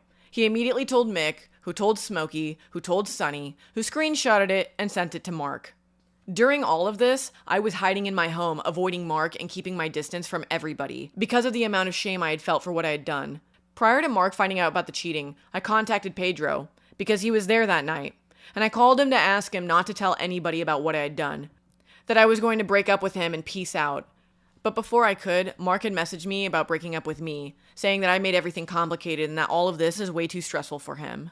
Sitting alone with my shame and my guilt, and reaching what I would call my emotional bottom, I knew that things needed to change. I didn't like who I was. I didn't like that I was drinking all the time. I didn't like the toll it was taking on my body and my mental state. I reached out to a friend who I knew was in the program and asked him if he would take me to my first AA meeting. This would be March 2nd. Eventually, I reached out to one of my best friends. I'll call him Greg. He was the only person I had reached out to at the time and told him that I really, really needed a friend right now. After listening and comforting me, I let Greg know that I had written a letter for Mark, explaining everything that I had done. In Just Stop's video, he says this is how Mark heard about the cheating. This is untrue. Greg called Mark, letting him know that he was going to deliver a letter to him from me. Mark saying that he wouldn't accept that, and if there was something that I needed to say, I had to say it to his face. Greg drove to Sunset Boulevard, picked up Mark, and drove all the way back to my parents' house just to bring Mark to me. We proceeded to have a 3-hour-long discussion about all of this, questions Mark would ask and things that I would answer, but mostly Mark expressing that what I had done was cunt and that I'm a cunt for treating him this way, but that eventually he would try to be my friend. Again, before Mark found out about this cheating, he had already broken up with me and accepted wanting to be friends, which just made me break down crying because to be met with kindness after doing something so evil, I just couldn't understand how he could be so nice to me, how I could treat him this way and do all of this to him, that him above all people who didn't deserve this, that I pulled him into this world and forced him to endure not only Mick, but Smokey and drinking and now Chandler. After this, Mark and I would hang out doing simple things like mini golf or seeing Uncharted or going to the beach, but mostly talking. It felt like all the chaos had finally ended, that even though all of this had happened, in some way there's starting to be some normalcy now. I continued frequenting meetings, Mark continued to work, and we'd spend our time together in the most pleasant ways possible. Anytime Mark needed to discuss anything, I was open and willing to be honest and upfront about my actions. Skipping ahead briefly, months and months later, around September I think, we were talking to Greg. We knew at the time that he was still mutuals with Mick and Smokey. At this point, their relationship had been established, but she still to this day lives in Vegas. Greg would frequent our house for dinner and hangouts, and he would always bring them up to us, unprompted, mind you, telling us what new news was going on with them, such as Smokey crying about Mick not wanting her to move in yet, that he would rather build an extension on his home so she could have her own room, so he would still have his own space from her, or how Mick openly admitted that Smokey was problematic and had a lot of issues when she would go back to Vegas. True or not, this is what we were told. And mind you, this wasn't anything we asked for, even if it wasn't true. But Greg would tell us anyways. This is how we would constantly hear about them. At a certain point, I would have to tell him when we were hanging out that I didn't want to hear about Mick and Smokey. But interestingly, he would talk about how during the time I cheated on Mark, Smokey spread around the narrative that I accused Chandler of sexually assaulting me, which is a malicious lie that wasn't true. Again, I had already told Smokey I didn't want to be her friend at this point, so she wanted to make sure none of our mutuals would still talk to me, which ended up happening, as if what I did wasn't bad enough already. Greg brought them up yet again, and offhandedly referred to the consent thing, to which we asked confusingly, what consent thing? He proceeded to inform us about a story that had been going around, that I accused Chandler of taking advantage of me while I was drunk, that I claimed sexual assault, and that I didn't give him my consent. Initially, this confused us, but back whenever all this happened, Chandler had left me a final voicemail, before I'd blocked him, because of course, I would block him if I were to continue my friendship with Mark, asking me why I was going around telling people lies, that I said that I didn't give him my consent. Hey there, Veronica. I know it's weird leaving a voicemail in 2022 and I can just text, but I just have to ask you something. Why are you spreading lies to people, and why are people led to assume that what we did wasn't consensual? You told me when you were going to AA and starting on this new path of life that you were starting fresh, that you wanted to tell Mark because you didn't want to start this new chapter of your life on a lie. And I supported that. I love that. You told me you're turning to God and Christ to help you, and I love that. But the lies you're spreading, what you're telling people, Veronica, that's completely wrong, and I know you know that. If you're looking to get a fresh start on life, you're starting with one of the most heinous lies you can ever do, and not just to me, but you're lying to God and Christ. Veronica, I really hope you come to your senses and do the right thing. Please, I'm begging you. But as always, I'm keeping you in my prayers because I truly wish and I hope that you are getting the help you need. But please, give me... I was confused about this at the time, but again, for the sake of the friendship with Mark, I chose not to continue communication with him. Unbeknownst to me, there was a narrative that had formed, that I had claimed sexual assault, that I had said that I did not consent. We were all baffled to where this came from, but Mark finally realized where this came from, and it came from you, Smokey. Mark had been venting about this situation to a close friend of his. This friend told Mark that a blackout drunk person cannot give consent. That's all. That same day, Mark tells Smokey that a blackout drunk person can't give consent. Mark then goes on to say how I said that Chandler wasn't as drunk as I was, which clearly must have been the case since he seemed to recount the night pretty well. A lot of what I explained to you about that night came from his final message to Mark, where that seems consistent to what I remember. He then says that while he's not excusing me for what I had done, that a person who is drunk can't give consent, and that Chandler knew what he was doing, referring to the fact that he knew that we were still together, which Smokey even says herself. So Smokey took a question that Mark posed, and intentionally or not, without asking him to clarify, went and started telling all of our mutuals that I claimed Chandler sexually assaulted me, which I never ever said. If you want to argue the correlation between these, then let's get the dates here. I cheated on Mark February 26th. Chandler had been messaging me until March 8th, with no mention of me accusing him of not giving consent. Also on March 8th, Mark talks to his friend, where they bring up how drunk people can't give consent, which on the exact same day, Mark says to Smokey. Now tell me how suddenly, the very next day, March 9th, I get a voicemail from Chandler where he is acting surprised, saying that I'm going around telling people I didn't give him consent. It's almost like Smokey ran with this story without asking Mark to clarify or clear things up. Or intentionally went and lied to everybody so they could have a reason to hate me and no longer speak to me. Nobody ever reached out to me to ask my side other than Chandler. And because of me wanting Mark in my life, I chose not to respond. That was my mistake, seeing as everybody would believe this lie, without question, to this day, never wanting to hear my side. I don't care what you think about what I did.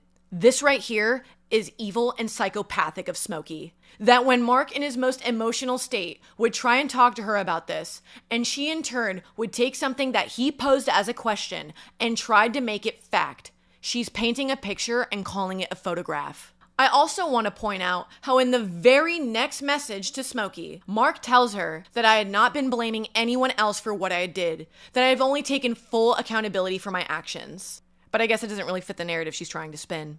I had never spoken to Smokey about the situation, yet she felt the need to spearhead this lie. Again, she was in Vegas when this whole thing happened.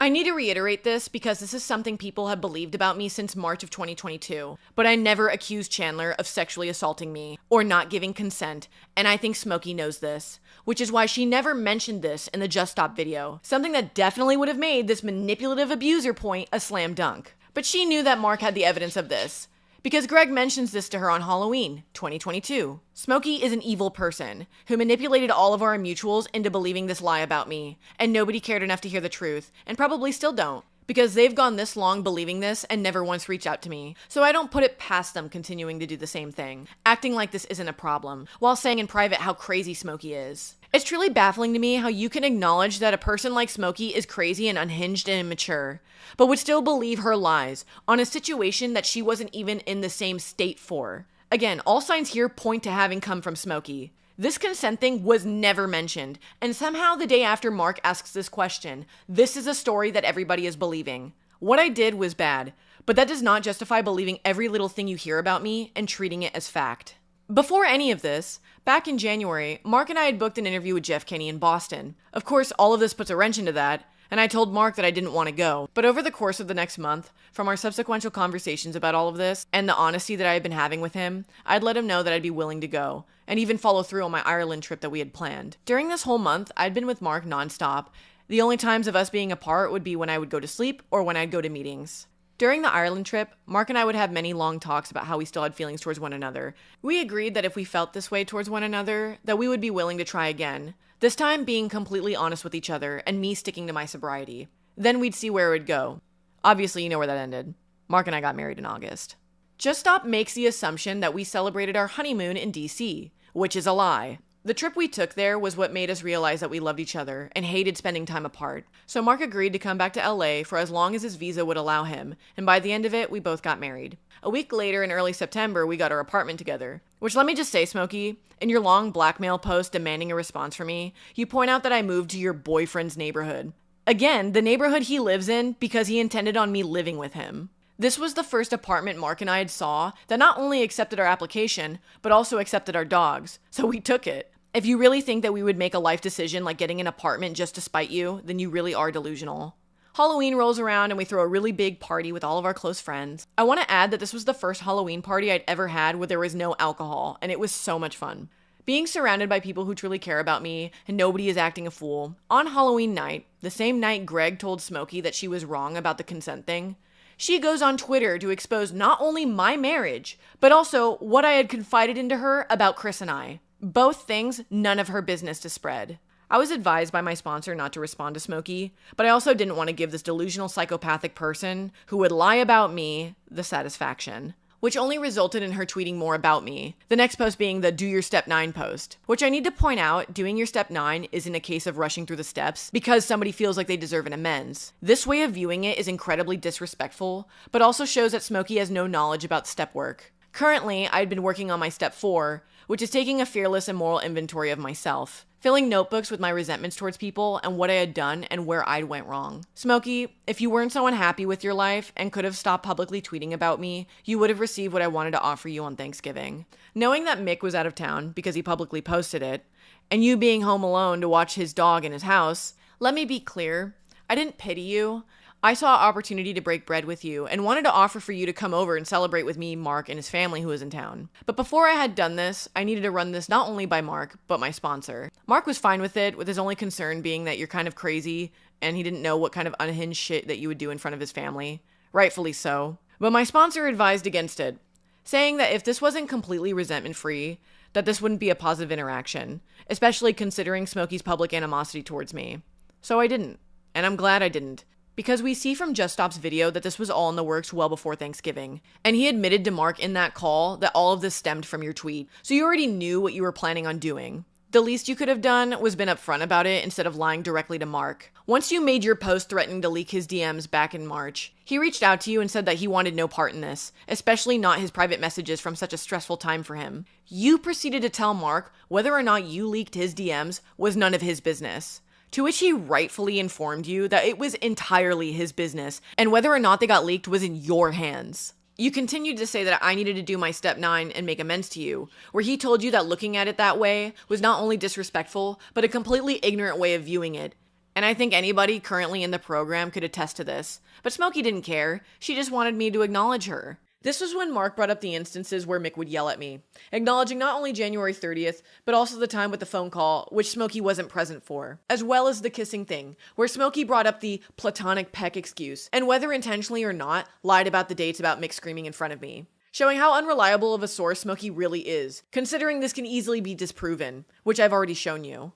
At this point, Smokey blocked him on Discord, despite telling Sunny that there was no conversation she wasn't willing to have, to which Mark had to send it to her on Twitter. By that time, it was getting pretty late, so he hit the hay, and woke up to multiple messages from Smokey, with the most important and damning message of all, Smokey agreeing that Mark had no part in this and would not share his DMs. Look where we are now.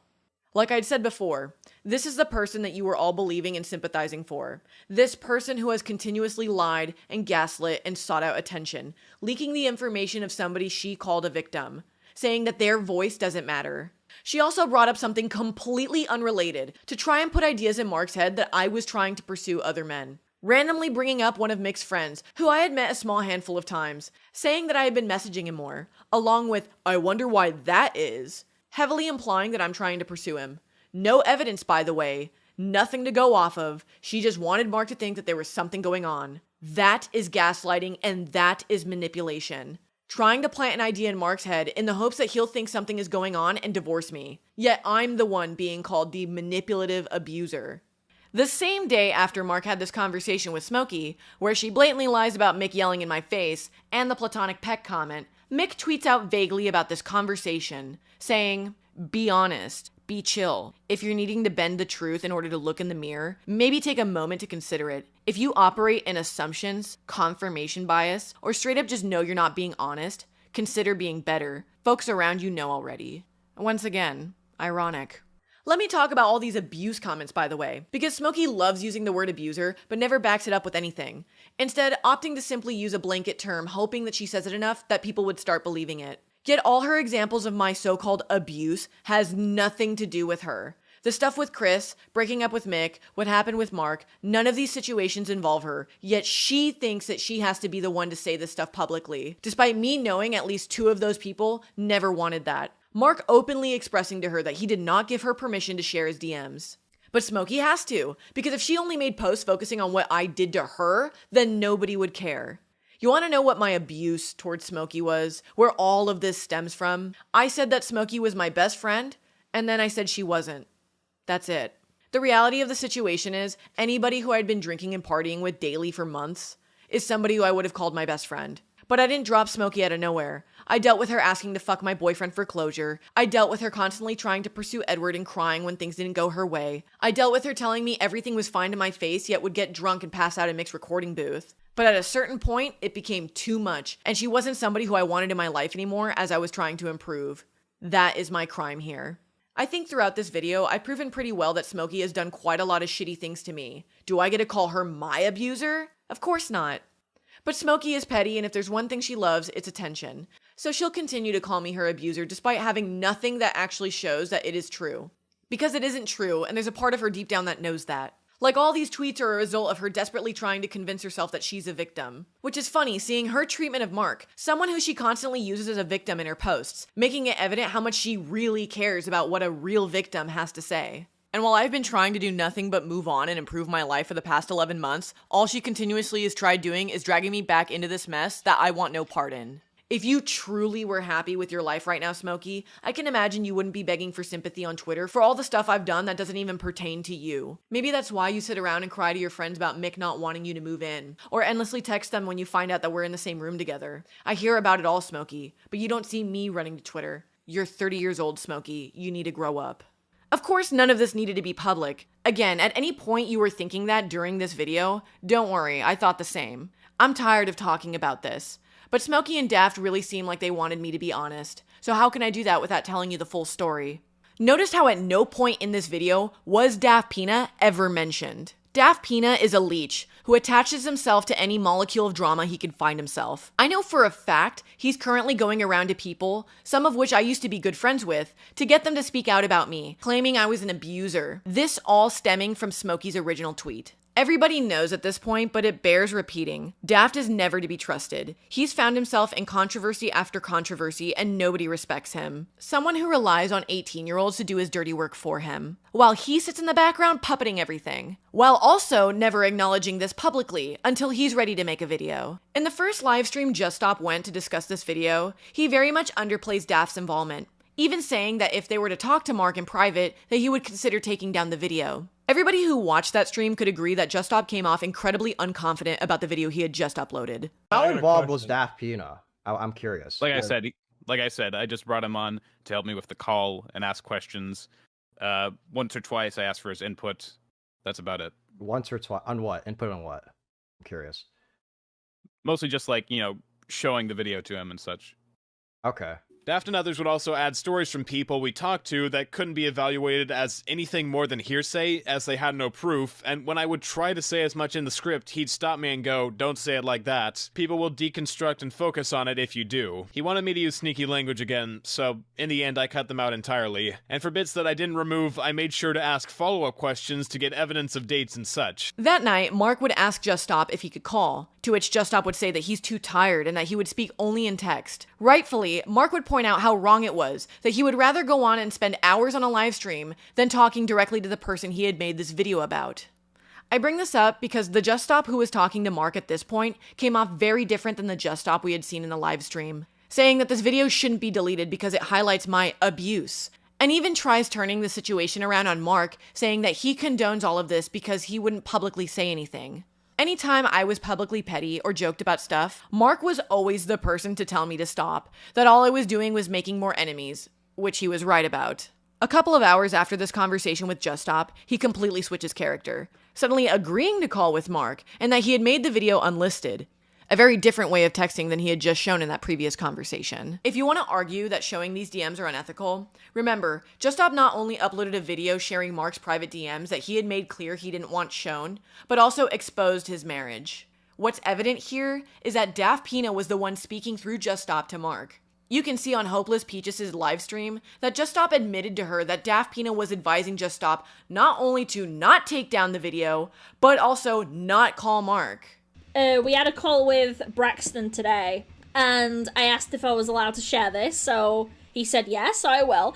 Daft Pina, after this stream, and after it, I don't know why the crew was involved, they were all telling Just Stop to 1, not join this live stream, 2, not call Mark, and 3, keep the video up. Mark has been friends with Daft Pina since he was 16, and was accustomed to his way of writing, even telling Just Stop to say hi to Daft for him, as he knew that Daft was the one telling him what to say. Furthermore, in the original video, Just Stop claims that he and Daft and Crowy were just concerned friends. Yet Daft has not once reached out to Mark about this, before or after the video being posted. Also, the narrative presented in that video was that Mark was approached by numerous friends about me. This is not true. The only people who had ever spoken to Mark about this was Just Stop, not his friend, Crowy, somebody who Mark had last called a full year before the interrogation, Smokey, somebody who had threatened and then openly shared his private DMs after agreeing that she wouldn't, and then had spread a narrative that I was falsely accusing somebody of sexual assault based on an out-of-context DM from him. And Daft Pina, who's so good of a friend that he never once reached out to Mark about this, even saying to him that he wasn't working on a video about me, and told Just Stop not to take down the video, which Mark had asked him to. Great friends. It's no wonder he didn't listen to them. This is manipulation. Daft Pina is not only manipulating an 18-year-old who he considers a friend, but manipulating his own audience by giving them a one-sided story without contacting me for what I have to say, yet prides himself on informing the public of the truth. People have said it for a while, and I've tried to shrug it off or even defend him, but I can't deny it. Daft is a toxic person. It's something I've rejected for a while, but it's true. He really, at least from my perspective, hasn't changed much since the days of the Jaden face reveal. He's just gotten better at hiding it publicly and letting other people fight his battles, like he tried to do with me by including a massive section on Sunny. He wants to pretend he's better than all these people that talk about him, acting like he doesn't care, but he does. This is a man who will justify needing to give pedophiles and groomers a platform to explain their side. Yet where was my message, Daft? Do you take shit-talking as a worse crime than pedophilia or grooming of minors? Oh, you don't like that correlation? Sorry, I only learned it from you. See, you love handling things and framing them as worse as possible to fit this narrative you want to try and spin. I found out that Daft was going to an artist, who Mark is paying to work on his pilot, telling them that I was mocking them and their art. This would be corroborated by Strawberry Mage. I know it was you. Daft first talks to them about me mocking their art. The next question going into, why do you think Veronica hates them? You see how things are made as extreme as possible? You want to know what I did, what crime I committed? I would talk to my friends in a private DM that I didn't like how this artist would draw hands and certain features in their personal artwork. I want to make it clear that anytime that this was done on something that Mark was paying them for, I always chimed in and gave my notes, and in multiple occasions redrew the hands and poses myself. Even publicly telling them that I would prefer their old designs over their new ones when they would ask for feedback. This isn't a case of me telling somebody that I love their art and the way that they draw hands, and then saying the opposite behind their back. Shit-talking, yes. But how this turned into me hating them, and asking them why if I had grievances about their art, I wouldn't come to them personally with my critiques, is such an exaggerated place to take this. Clearly done by Daft to make minor events seem as massive as possible. Because everybody loves getting unsolicited advice about art they drew for fun. Where I take my comments in private DMs to my close friends, including you, Strawberry Mage, is between me and them. But you know, maybe I should have known better after experiencing Smokey, somebody you had once said you never wanted to be like yourself, even describing them as obsessive and stalkerish. Remember when you said Mick and Smokey were bad people and that you were glad that I cut them off? I did bad things here, that's without question. But ever since March of 2022, I've done nothing but try and move past the worst time in my life and improve myself. Being 11 months sober of alcohol today. Getting rid of people who enabled my bad habits and facilitated my addictions. Currently, I'm in the process of writing out my own wrongdoings and my past experiences with people in preparation to apologizing to those me and my sponsor saw fit. All I've tried to do here is be honest, take accountability, and work on myself like I've been needing to for years. And Daft, somebody who you'd think with the content he creates would want something like this to be a result of bad actions, for me to grow and reflect, feels like this isn't capable without him having to make some kind of video, not knowing the growth I've been making, because he'd rather turn a blind eye and not ask me for my side. I find it funny how Daft, somebody not new to finding himself in controversies, such as Jaden faking her mental illness, or that someone should quit art just because he thinks that they're not improving fast enough. Her art is terrible, and if I was 22 like her, I think I'd just stop drawing and try a new hobby. Or going as far as to doxing somebody and using the excuse of their Facebook account was already public. He acts like he can move on from his past mistakes through the most minimal effort possible, but no one else can without his input. You have a serious hero complex, and it's going to continue to bite you in the ass until you stop and realize you aren't the good person you think you are. Yet he is much more concerned about twisting this information as much as possible, where every situation has a supervillain to talk about, while Daft, the morally superior hero, comes in and saves the day and speaks for the victims around the world. I mean, this was all perfect for him. He already didn't like me. Again, he never bothered to reach out to me about what progress I'd been making. You want to know what I did to Daft that made him hate me so much? I called him a cuck in private to friends back in 2020. Those who joked along and agreed. After having a falling out with one of them, they would decide to go to Daft themselves and tell him what I had said. To which he approached me about this. I never denied it and told him that the person that he got this from had joined in too. The worst I'd done to Daft since was send him this image. Really seemed to ruffle his feathers. What's the matter, Daft? Did you want to be Quagmire? Well, too bad. You'll always be Brian. Initially, I didn't know what would come of all this stuff becoming public. But after everything is said and done, I'm glad that it all happened. It allowed me to further look back at things I was doing and the people that I was engaging with on a daily basis, and just how selfish I can get. It only makes me happier and appreciate how much better my life has become since getting away from Mick, Smokey, and alcohol. So really, the takeaway from all of this is that everybody shit talks and everybody is shitty. Mick, Smokey, Daft, and me. And within the manner of handling justice, you all showed your true colors. But I wouldn't change anything. If it weren't for enduring Smokey's obsessive behavior, and a drunk like Mick, or hitting an emotional bottom for what I did to Mark, I wouldn't be the person I am today. And really, the only person here out of us four who has taken accountability is me. Clearly, you wouldn't have known what this was like, because Smokey picked and chose what they wanted to share. The greatest conclusion to this whole ordeal that makes me the happiest to know that I can finally do is to apologize to Chris for how I had treated him during and after our relationship. None of this was necessary, and I don't want to hear anything from you, Smokey, about things not needing to go public. Because this is what you wanted, Smokey. And even your little friend Daft said this needed to be public. But this is where you need to make a decision, Natalie. Are you going to take accountability for what you did? Like falsely accusing me of claiming sexual assault? Lying to Mark about spreading his private information? Gaslighting him and whoever else about these events and how they occurred? Or are you going to continue to blame all your problems on one person? You can't use me as a scapegoat forever. You need to be accountable for your actions. Everybody around you calls you immature and excuses your behavior by saying that you need to grow up. But that'll never happen if you can't admit that you've done something wrong yourself. This is the first and only time I'm addressing any of this publicly. We all need to move on from this. It's been a year.